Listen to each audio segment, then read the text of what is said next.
Bon allez, aujourd'hui, je vais créer un département qui va servir de zone tampon entre la civilisation et l'Atlantique. Un endroit où le temps il s'est arrêté en 1793 et où les gens pensent encore que la République, c'est une mode passagère. La Bretagne?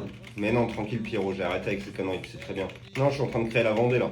Alors pour commencer Pierrot, je vais leur donner un métabolisme génétique unique. Le Vendéen, il respire pas de l'oxygène, il inhale du beurre salé et de l'ail. Je vais leur créer le préfou, un truc tellement chargé en ail que si tu parles à quelqu'un après l'apéro, tu lui décolles la rétine à 3 mètres. On se croit dans une usine de retraitement de déchets toxiques, mais avec un petit goût de pain chaud. Et pour l'ambiance, on a un peu de joie de vivre? Ah, surtout pas, je veux qu'ils soient têtus comme des ânes de l'île de Ré. On va mettre des aides partout, le bocage. Je veux qu'un mec qui veut aller de Chaland à Montaigu, il mette 3 jours parce qu'il est coincé derrière un tracteur qui roule à 12 km/h depuis 1984. Et pour le climat, je vais leur mettre une pluie horizontale qui te décape le visage. Ça me fait un peu penser à un lave-auto automatique, mais gratuit et permanent. Et le tourisme, est-ce qu'ils ont de belles plages? Ah, les Sables d'Olonne, Pierre, c'est l'endroit où les retraités de toute la France viennent pour attendre la fin en regardant des voiliers. Hein. Et pour le folklore, je leur ai mis le Puy du Fou. Je veux que des milliers de locaux passent leur week-end déguisés en paysans du 18e juste pour simuler des batailles. On se croit dans une thérapie de groupe géante pour des personnes qui n'ont toujours pas digéré la Révolution française.